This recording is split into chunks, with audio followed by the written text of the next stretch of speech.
Hi, everybody. Welcome into the Bulls Talk podcast brought to you by Toyota. Let's go places. I'm Kevin Anderson, joined by my good friends, Tony Gill, our podcast producer here at NBCSportsChicago.com, and our Bulls insider, Casey Johnson.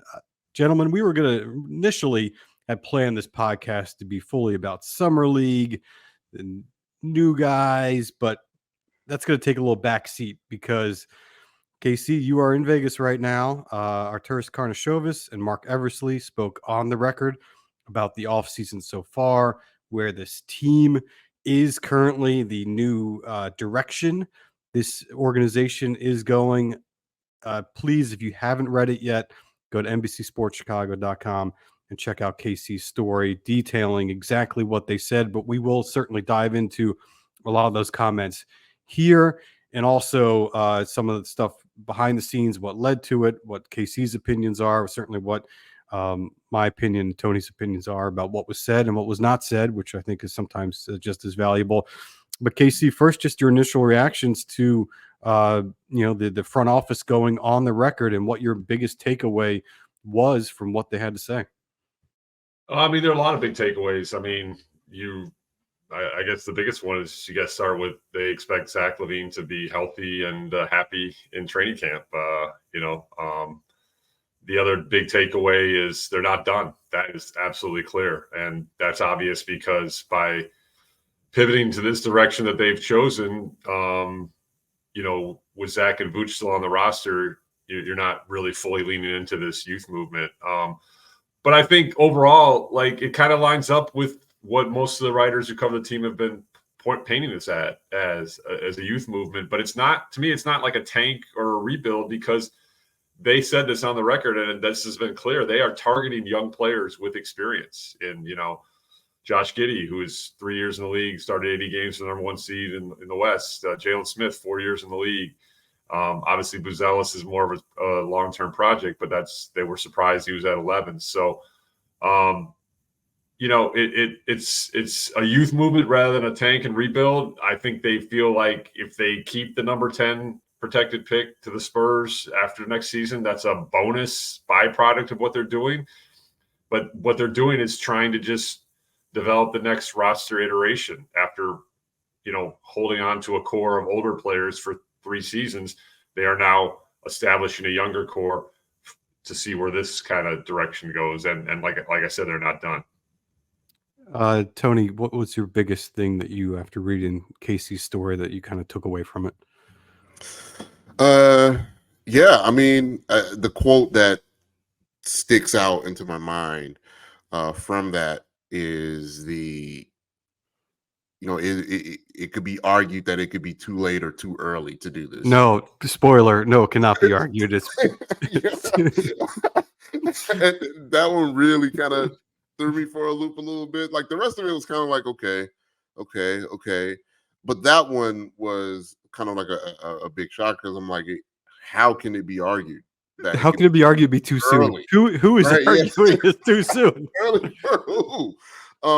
And I had to think of, like, well, maybe they misspoke, but I mean, Casey has it down right. Casey doesn't miss on direct quotes like that, so I had to lean on Casey's expertise, and he was there listening to it. And I wondered, like, how did Casey and the rest of the media kind of hear that quote? Are they hearing it the same way that I'm reading it in my mind, that how can it be too early when all of the assets got held on way too long?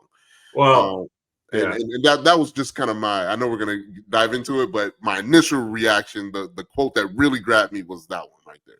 Well, I would say that was kind of probably more of a figure of speech, like too early, too late. I think he was more saying it. I mean, because the question was a loaded one. I'll tell you what the question was. The question was, it was for me, and I said, like, I don't know if regret's too strong of a word, but, do you feel like you waited too long to do this? And I actually thought that was a pretty telling part to the conversation and to the article, is that they detailed, and you can certainly disagree with it. I mean, we kind of all have on this podcast many times, as have other people who cover the team. But they kind of said, like, they felt like they owed it to this group, and they felt like they owed it to DeMar, because one of their big pitches when they went to get DeMar in August 2021 was, we're going all in to win.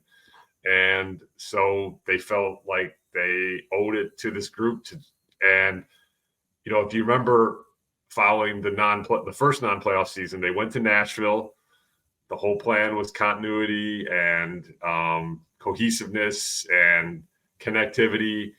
And then they get off to that slow start. So Artūras said, we recognized it wasn't working again last season pretty early, he said, which obviously begs the question why they didn't do anything at the trade deadline.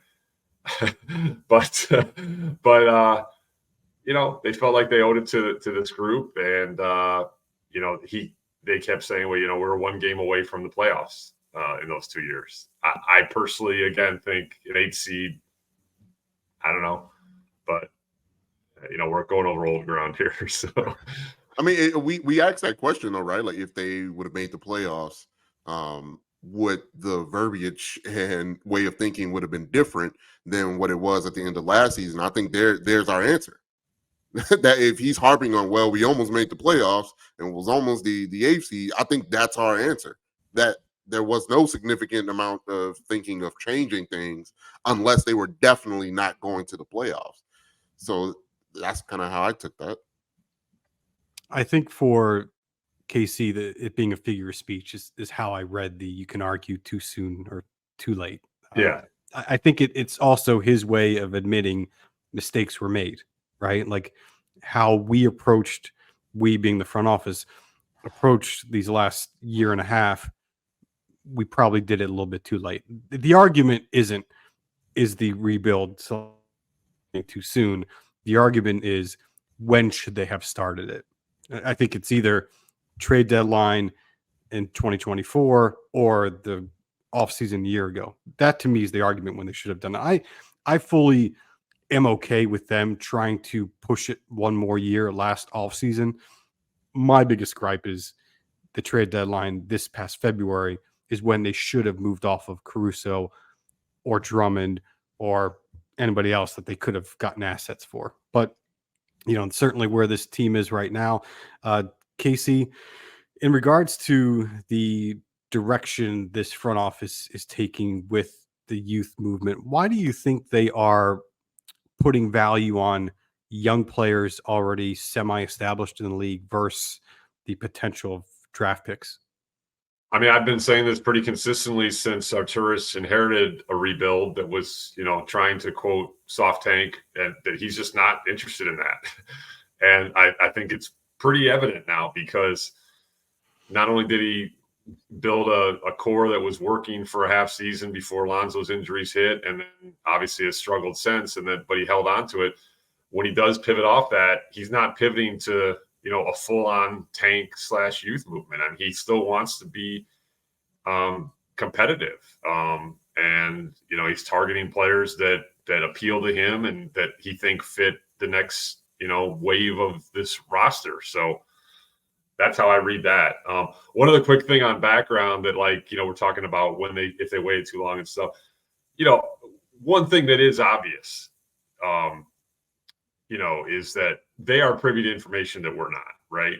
So yes, some things have been reported, a lot of it, and I'm talking generally now, not my stuff, and I'm not holding myself up to it like the perfect standard, because I'm not saying I'm perfect, but some stuff that's been reported accurate, like Drummond, you could have got second-round picks for him. But there's been some stuff out there like 3 firsts for Caruso. I mean, that's just not realistic. So it's they know why they didn't make the moves, and you can agree with them and disagree with them, but they are privy to the accurate information. They didn't reveal all the information to us, but they made it clear, we know exactly why we made the decisions that we did. So for whatever that's worth. Let's circle back to the Zach LaVine aspect of things, because certainly from us reading your story, and I'd like to get your opinion certainly in a minute here, but the feeling is that it is now more likely than not he is going to be on this roster come training camp, opening night, and certainly for the bulk of the season, if not beyond the trade deadline. Tony, I want to first start with you and your opinion.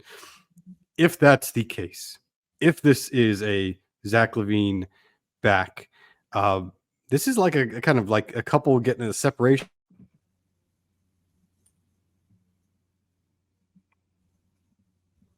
It's not going to be healthy within the locker room or within the the organization if Zach is back on this team? I mean, it's a web of their own doing Right. at this point. And if the market is that bad where you have to attach major assets, where you're putting your organization at a extreme deficit just to move off of him, they gotta keep him. They gotta keep me. You can't double down on the mistakes. And look, they're not going anywhere. They're not getting fired. What they cannot do is double down on mistakes. So and I'm not talking about just throwing a second round, pick with Zach. Like if that was the case, then by all means, just trade him. But if teams are like, nah, we're gonna need like, a first rounder, maybe throwing Coby or Io in there. I don't like that. And you're gonna have to live with it. For the sake of the kids, you're gonna have to stick together until you find a more amicable way to separate.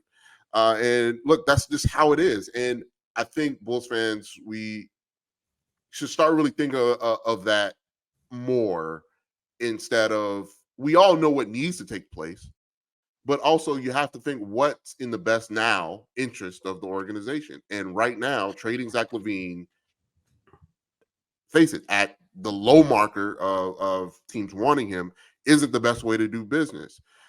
We can all agree that they created this scenario, they created this situation, and I would 100% agree with you.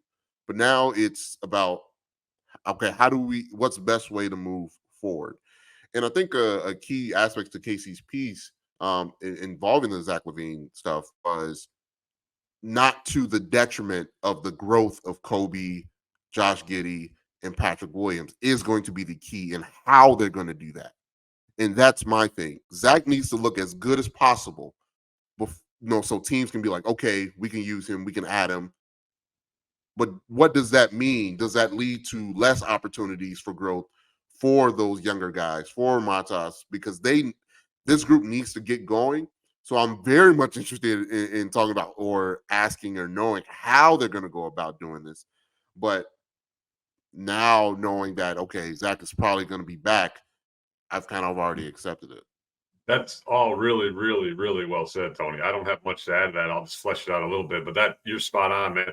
First of all, you absolutely cannot attach a first-round draft pick to him. I'm in complete agreement with you on that one. I mean, and really the only way you attach a Coby or Io is if like some trade presents itself where you're getting like a really, really good young player back that like totally fits your vision to make up for the loss of Coby or Io. That's the only way you attach an asset like that. So yes, they've created a situation, but we got to start wrapping our brains around the fact that moving Zach just to move him is not what's best for the organization. Now, I will say the problem is, you just detailed eloquently, is like wrapping your brain around that situation and then having it play out smoothly is going to be a really tough needle to thread, because while I agree Zach LaVine is professional, I've written that many times. Rich Paul just went on the record with us and talked about his professionalism and pushed back on the narrative that he's a bad locker room guy. Even if he comes back professionally, if he comes back and starts playing at the Zach LaVine level that predated his injury last season, and he's scoring 25 points a game with high usage, I mean, what does that do for the rest of these guys? And number one. And number two, like, Billy's going to want to play, a style of play where it's not just isolated on one guy. And I don't know, man. I think it's really, really optimistic to think this is going to go smoothly. But that said, you can't just trade him. You can't attach a first round pick just to trade him. I completely agree with that. Casey, are we going to get training camp in Nashville again? Are they going to do a destination camp? I don't know officially the answer to that, but given the way they started last season, I would lean towards no. And look, that was specifically for that group. I mean, that's what they heard. So they heard from the exit meetings in 23 was that, everyone liked each other, but there just wasn't like that connectivity or cohesiveness. So they did a remote training camp for that reason. So that was specific to that group. So I would probably lean towards no. It's clear that the rotations are going to be very different from what we saw last season. There's a bunch of new players in there, and we'll certainly talk about them in a bit, including Buzelis. But specific to Zach, KC, how I don't want to ask you how Zach feels, but how do you think Zach will respond to this? Because it's been a very public trade market for him. This has not happened behind the scenes. This is now going on. It'll be a full year of Zach's name being attached to rumors, Zach's name being out there in terms of being open to be traded. And I know that his camp is very clear to say that Zach has not asked to be traded. He's not demanded to be traded, but his camp is open to being traded. How do you think Zach will respond when it comes to truly the start of training camp and getting into the preseason and beyond? Well, two things to stress here. Like, Zach is well liked in the locker room. So the locker room, I don't think, will be a problem at all. I mean, Coby White and Zach are the only two guys remaining from the roster that this management regime has inherited, and they go way back and they're tight. And it's going to just trickle down from there. Zach is was Kobe's biggest champion last season as he was starting to eat, and cook offensively. So in the locker room, I don't see it being a problem. And another thing to stress is we talked about Zach's professionalism before, and Rich Paul is known around the league for being relationships matter to him. They're gold. So it's not like he's calling up MFing the Bulls. I mean, it's that's just not how he operates. I mean, he's got good relationships throughout the organization up to the ownership level. So I think it'll be fine on a professional level, but on the court, I think it's going to be a challenge. I really do. And especially because, as Tony pointed out, this is a good point. If you are eventually trying to move him, you need him to rehab his value. And if he's rehabbing his value, he's got high usage, a lot of shots, scoring 25 points a game. And, maybe clashing a little bit with the way Billy Donovan wants to play. So it's certainly going to be a low-hanging fruit storyline for us all season, or until he's traded. The biggest question I have from a rotation standpoint, which obviously will have to wait to be addressed for several months now, is the trio of Coby, Giddey, and Zach. I don't see a situation in which any one of those three can come off the bench. Zach's not going to be happy with the role coming off the bench. Coby, after the year he had, certainly is not going to be taking a role coming off the bench. Or should not take a role coming off the bench. And then you make the trade for Giddey, assuming Lonzo can maybe play, but that I don't see Lonzo starting in any way, because he's certainly not going to be ready for 30 minutes a night. Even if by the end of the season, if all goes well, I'd be surprised if that happens. So Giddey has to start. That trio, from an offensive standpoint, I'm intrigued by it. I think it'll be entertaining. I think it's a good fit. Even if you add in P. Will and Vooch to that lineup, it'll work.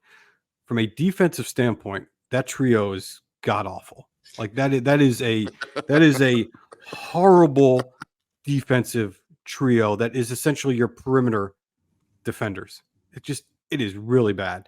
And so I'm curious how that group is going to work. And you touched upon this, KC, from a usage standpoint and a shot standpoint. Losing DeRozan, certainly we'll talk about that a little bit, because I want to get what you heard from AK and ME on losing DeRozan, but specific to the shots that you lose from DeRozan, you go into who gets the shots. Giddey needs the ball in his hands to be effective.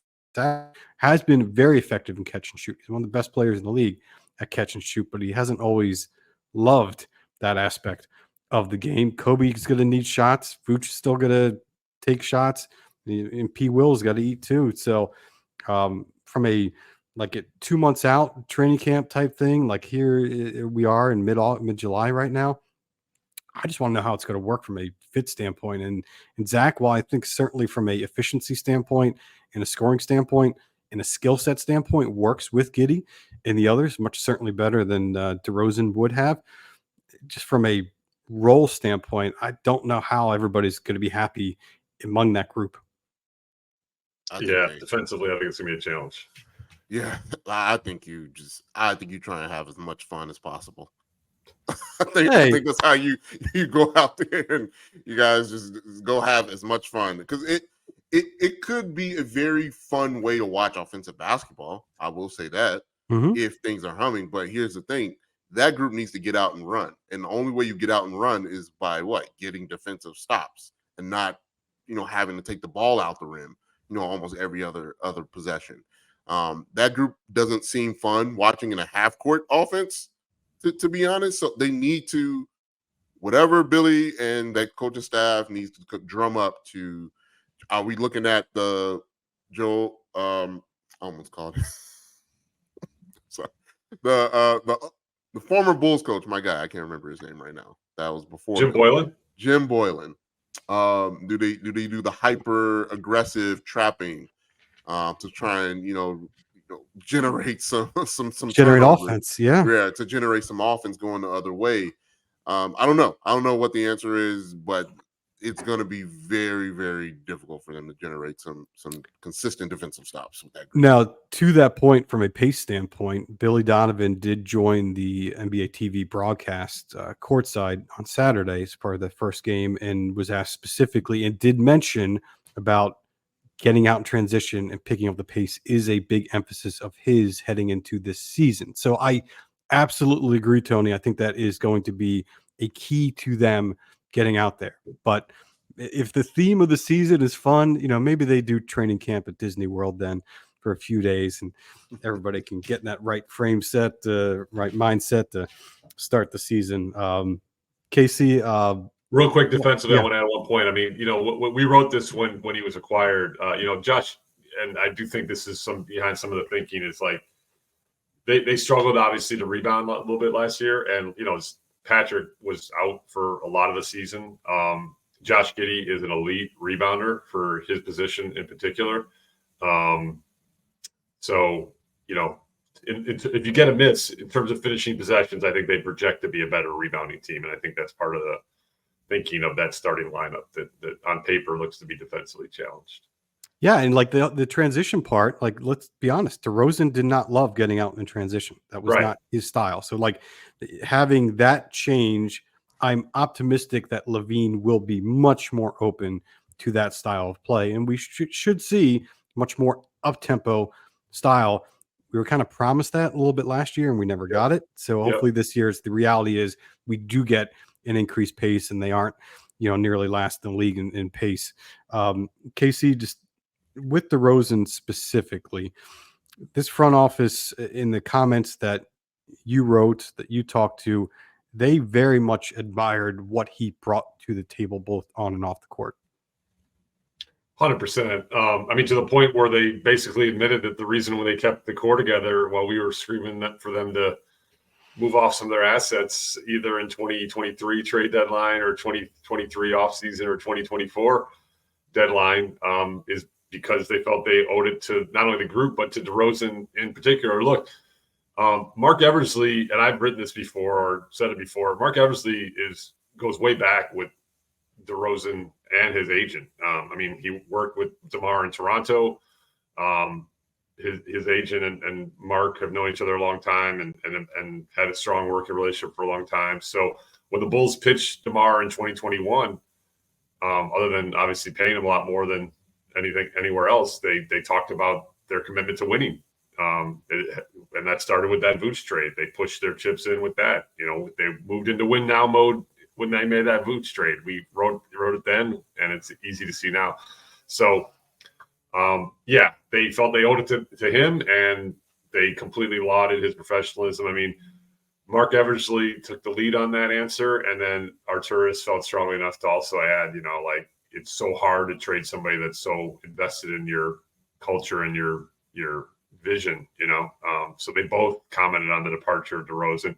And I asked, on the record, was there a pathway for him to return, like maybe a Zach trade? And I didn't use that quote, but they acknowledged it still might have been challenging, but we've been tea leaf reading this for a while. I mean, if they had done a Zach trade into cap space, like to an Orlando or Philly or even Detroit or Charlotte, there was a pathway for DeMar to return. But we said it all along. If Zach was back and was pretty clear they were going to re-sign Patrick Williams, which happened very quickly, there wasn't room for all of them. And so DeMar is the casualty. And then they also, and this was on the record, they it's in the quote in the story, like they felt good about getting him to a place where he can try to win because, obviously that's what they promised him when they signed him. And then obviously it's what DeMar verbalized to them and really started the night of the play-in loss in Miami where, he kind of opened the window a little bit there about, my career's running out. I'm not going to play forever and I want to win. So they do feel good about him getting to a spot where he's got a chance to win. Casey, were they asked about the tax situation and how much of a consideration that was in regards to what they did this offseason? We've asked them about the tax so many times that we didn't get into that this time. At this point, it's really just obvious and implied they're not going into the tax for this team. So you got to sometimes pick your spots with that kind of stuff. And, last year at the draft, Artūras was asked about tax and he detailed it. He was asked at this draft about the tax and he detailed his philosophy, top 4 team. He would feel comfortable going to ownership. Michael Reinsdorf's been on this very podcast detailing his philosophy. It wasn't the right time or place. It was obvious. They're not going into the tax for this team, so we didn't have to ask it. Yeah, and I think specific to what you just mentioned, that he has publicly said that they are going to be a likely clear top 4 team in the East. That's when they could justify going in the tax. When you are in a youth movement rebuild that is likely going to miss the playoffs this next season. Yeah, I get it. Tony, there's something I wanted to kind of bring up big picture wise. And this is something that I've noticed in the last week or so since really free agency started and is essentially complete. The national media is ripping the Bulls for their offseason. Zach Lowe called this team a disaster, and their offseason has been a disaster. The irony to me is this team is now doing exactly what the fans want, what they said they were going to do. They promised change. We've gotten change. You could argue it's too late, and it is. It probably should have started at the trade deadline. But I'm curious, Tony, your opinion on this team doing what they now should have done 4 months ago. This team now doing what they should have done maybe a year ago, but they're getting ripped for it. Like it just seems weird in my mind. Like, how can you say, hey, we want you to do this thing, and then, okay, I do this thing, and why'd you do this awful thing? I don't understand. Like, they should be praised a little bit for finally choosing a direction and finally going, okay, admitting this isn't working, which they did admit it, and now following through with, hey, this isn't working, and here are the actionable changes we're making. How they went about some of those changes, like the Giddey, instead of draft picks for Caruso, you can nitpick at that a little bit. But I'm curious, Tony, just your kind of reaction to that, the sentiment right now nationally that the Bulls are having a horrible offseason.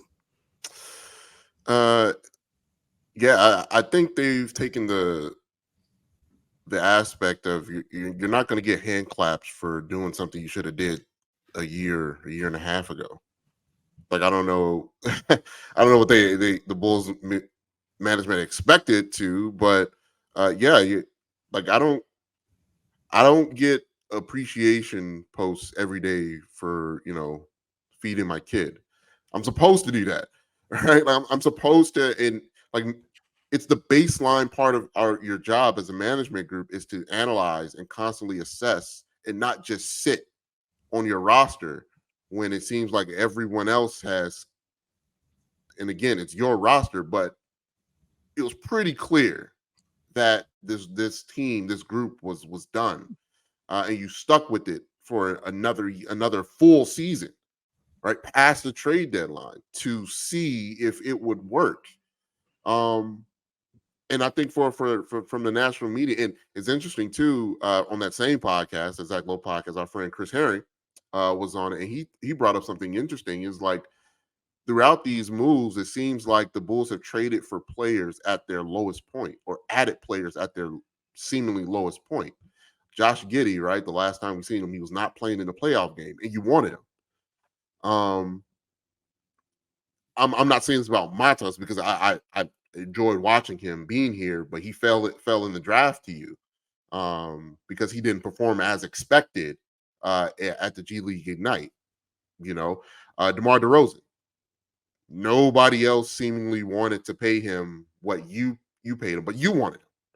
So it's always like the Bulls. They point out guys, right? They like the guys that they want, or Javon Carter, right? Like you wanted him and then didn't use him. Like it seems like they're always in a position of getting players or acquiring players, at least what the national media narrative is, at their lowest point to add them to your team and roster. And then when it's time to flip them, you've held on to them too long. And there's no argument against that. There's not a strong argument against what has happened here. And I think that's what frustrates me, because I think people do want to see the Chicago Bulls at a relevant level playing good basketball, because it's a major brand. It's a major part of the history of the league. And to see the organization that a lot of people grew up watching under MJ to just be stuck in this weird place of mediocrity for so long, I think it frustrates a lot of true basketball fans. So when I see the national reaction, and I get they're not in it like we're in it, like the local media, like the local fan is in it to get the nuances and stuff like that. But sometimes perception is reality for a lot of people. And a lot of major voices in basketball are saying, in short, we don't know what the Bulls are doing, and have been saying that for the last few years of we don't know what the Bulls are doing. And I don't know if we can argue that down. Casey, your thoughts? I forget the question.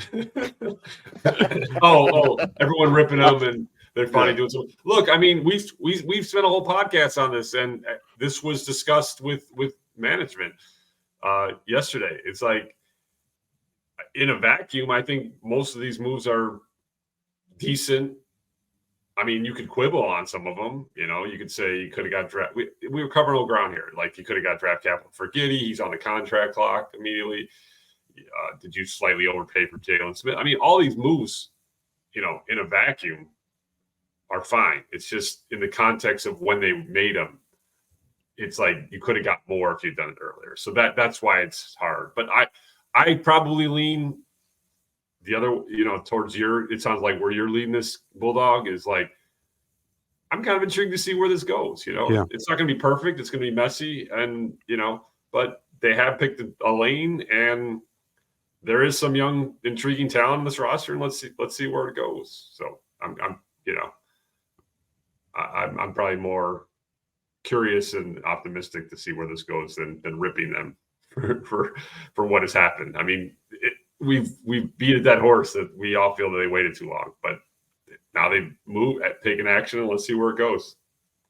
Tony, I think to your last question you just raised in terms of what are the Bulls doing, I think that was a fair question to ask a year ago, and I don't think we had a clear answer.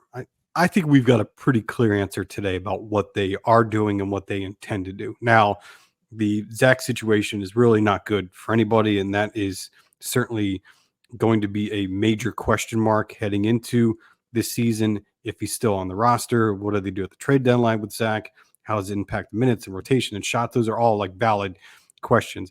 But it's clear to me that they are emphasizing a major youth movement with this team, and that they are trying to set up this organization, this team, this roster to be successful and viable. I think they are banking on the development that we saw from Coby and Io, that this training staff, this coaching staff has been able to do, specifically to Peter Patton with the shots, but really the development we've seen of the two of them the last couple of years.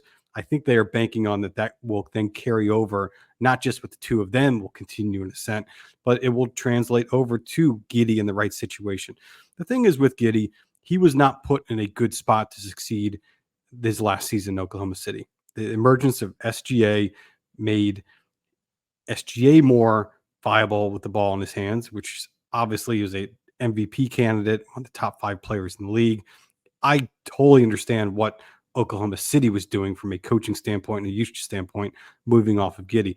I think this front office and this coaching staff is hoping that Giddey, now in the situation in Chicago with the Bulls, is going to get the ball in his hands and become the player he was prior to the emergence of SGA with the Thunder. And they're hoping that he continues to develop and works on his shot.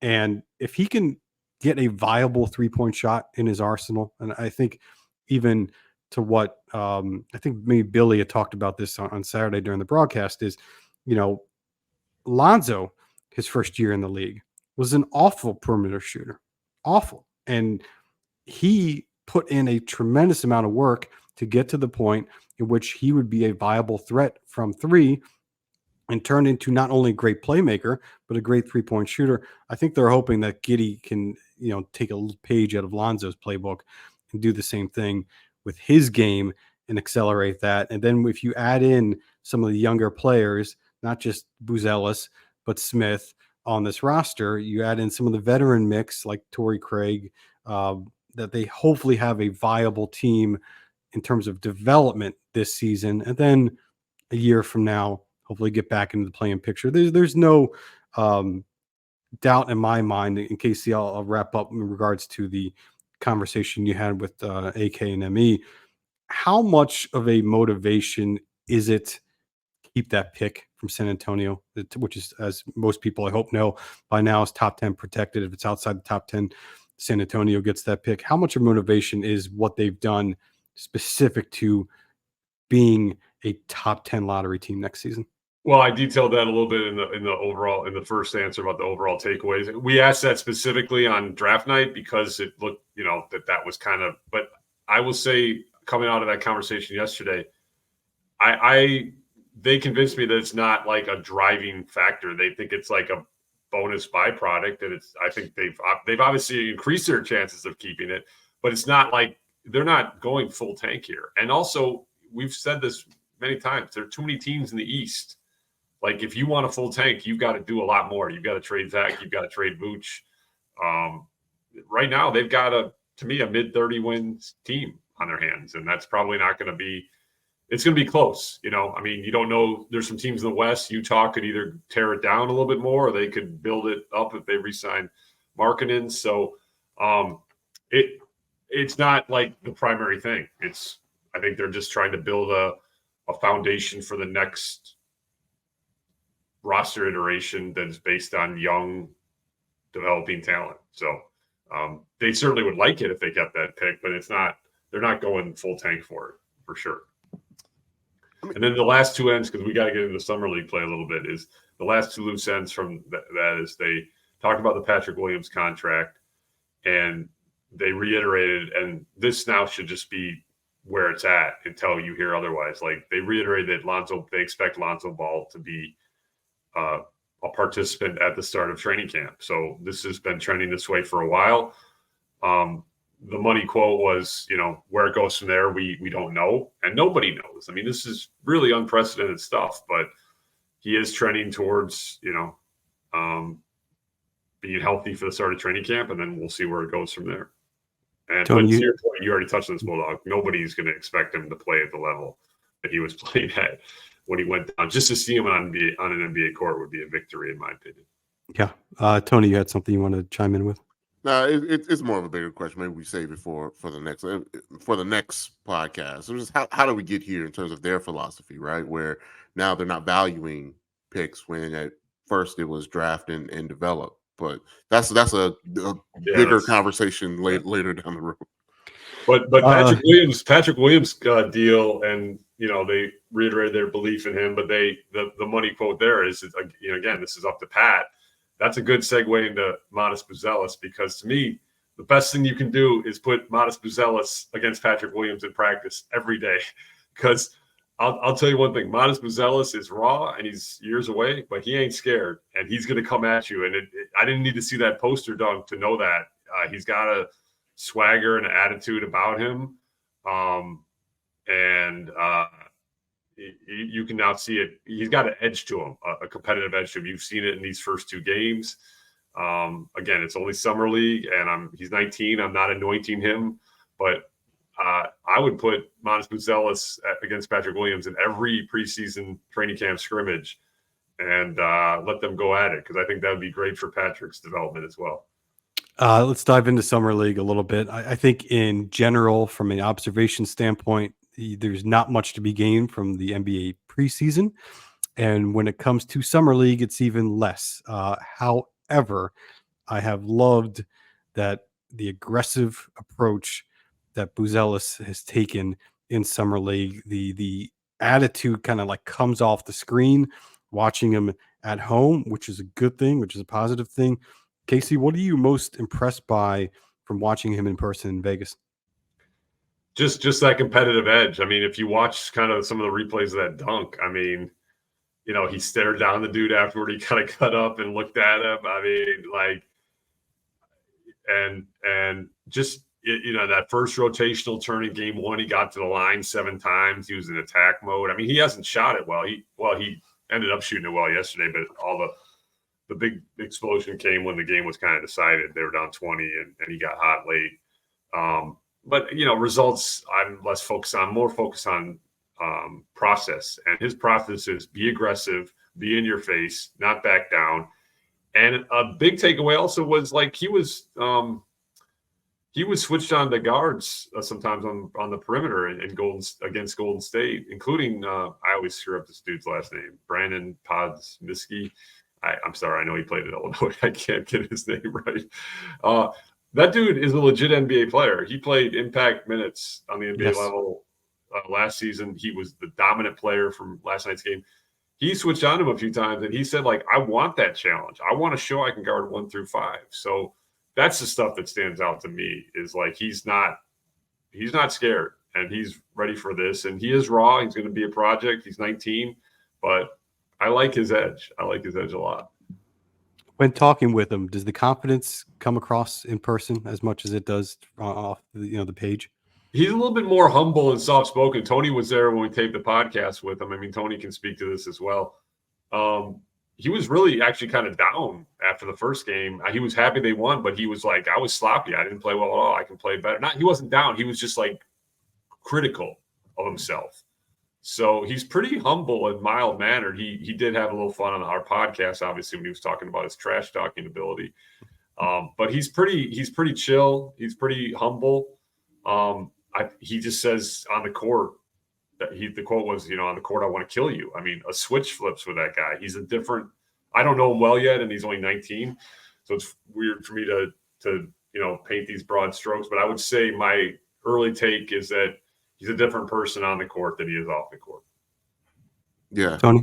Yeah. I would definitely, I got that sense from this. I mean, he's a nice kid, very respectful, wants to shake everybody's hand. Yes. Like he would not accept a fist bump. He wants to shake your hand.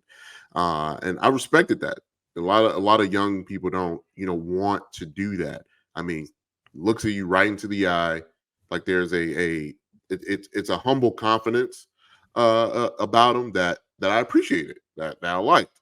But on the court, man, like, and this is and I love when you mentioned, Casey, that you just matched them up all summer, Patrick and Matas, and have them go at it and let them figure it out. And they're probably gonna fight, but that's not necessarily a bad thing in practice.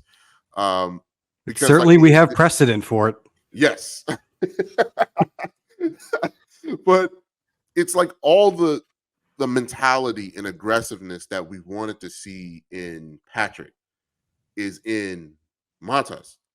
And I remember specifically, I think maybe his second summer league appearance, Patrick, where we saw them forcing him into positions of playmaking, of scoring. Matas doesn't need that. He's going to slash. He's going to find spots. He's going to be aggressive on his own. He doesn't really need stuff generated for him. He's going to make plenty of mistakes, but I'd rather be aggressive mistakes than passive ones. And he's showing that in during the summer league, where like I like after the dunk, it's not just the dunk, right? Guys get dunked on all the time. But then to look at the guy after the dunk, not a lot of people are able to do that, because you also got to be able to take that, right? But he's prepared for that at 19. Like, that's got to be a fun projection for Bulls fans watching this. And again, KC preferences his very first tweet at Summer League. It's just Summer League. But what you look for is the mentality. Is he going to be aggressive or not? Where's his IQ at this point? You look for those individual things working within this kind of semi-forced team structure. And those are the things that you look for. And I think he's passing right now with flying colors. I'm glad you brought up that's a small, it may be a small thing, but I don't think it is. I'm glad you brought up the handshake thing, because Tony and I obviously were there. I was the first one, but I know he shook Tony's hand too. But like I just interviewed him, so we got up from our chairs, and I was the one who went for the fist bump. And he literally looked me in the eye and he said, "No, shake my hand. I'm going to be working with you all season." I mean, this is a freaking 19-year-old kid, man. I said freaking, by the way, there. I didn't say what it was kind of. It kind of mumbled, but I did not swear there. But anyway, that's a 19-year-old kid doing that. You know, I got an 18-year-old. He's pretty mature, but you know, it's a small thing, but you can definitely take something from that, and Tony did as well. And I stand with Tony on that point. I think that says a lot about the kid. So it's a good time to remind everybody, in case you missed that episode, KC sat down with the Bulls' first-round pick, Matas Buzelis, in a sit-down interview about 15 to 20 minutes long. It's on our Bulls Talk podcast. So it's the episode right before this one. So if you missed that one, highly recommend you go back and you listen to or watch it just to get the impressions. It was done before the two were in Vegas. Strong recommend for that one, because it's certainly what I think this organization hopes is he's a part of this future, part of the new core that we're looking at with this roster. KC, you're in Vegas for just the rest of today. Anything else you're working on? What should we look for from you coming out of Summer League? Yeah, so we're taping this Monday after the first two games. I'm headed back to Chicago tonight, and they play again on Tuesday, and I believe Friday, and then or maybe Thursday. I should know that, but anyway, they have 2 more games guaranteed. Well, 3 more games guaranteed. We don't know when that third game is, so I just came out for the first 2 games, but. Check out NBCSportsChicago.com for coverage on not only what management had to say, but also I've written 2 articles on Buzelis and 1 on Julian Phillips. Those are all there. And then on Tuesday, I'm going to be posting a really fun story where I talked to both Billy Donovan III and Billy Donovan about what it's like for a son to chase a dream in light of his father's famous footsteps. It's not an easy task, and I'll give you a hint that my takeaway is that Billy Donovan III is doing it the right way. He's grinding, and it was fun for me to kind of get to know Billy Donovan III a little bit. I hadn't spoken with him before, so that'll be on our website on Tuesday, so check it out. Billy Donovan III, obviously coaching the team in Summer League right now, and is the Windy City Bulls head coach. Do they call him BD3? Is that a thing? Some people do call him BD3. I did not, but some people do. I just called him Billy. Feels like. By the way, I know anyone who's watching his games is picking up on this. Like his mannerisms, like he chews gum just like his dad. Like he sounds like his dad. Yeah, just like his dad. Yeah, it is uncanny, and I had a little bit of fun talking to both of them about that. So check it out. So look for that story Tuesday at NBCSportsChicago.com, and certainly on the next edition of the Bulls Talk podcast, we'll dive into that conversation that KC had a little bit more in depth. And guys, I feel like we're at the point where I think we need another mailbag podcast coming up soon. So we'll have to talk about the best time to do that. Thank you for listening, everybody. This has been the Bulls Talk podcast, brought to you by Toyota. Let's go places for Tony Gill, our podcast producer and man behind the scenes on the digital front, and KC Johnson. Make sure you check out his work on Twitter as well, KCJ Hoop. I'm Kevin Anderson. Have a great week, everybody. Go Bulls. All right, now that's over. I want to tell you the 3 keys to being a real Chicago sports fan. It takes guts, sacrifice, and downloading the NBC Sports Chicago app. When there's highlights, you can pounce on them. When there's exclusive insights, you listen and take notes. And you won't get blindsided with the push alerts. So download it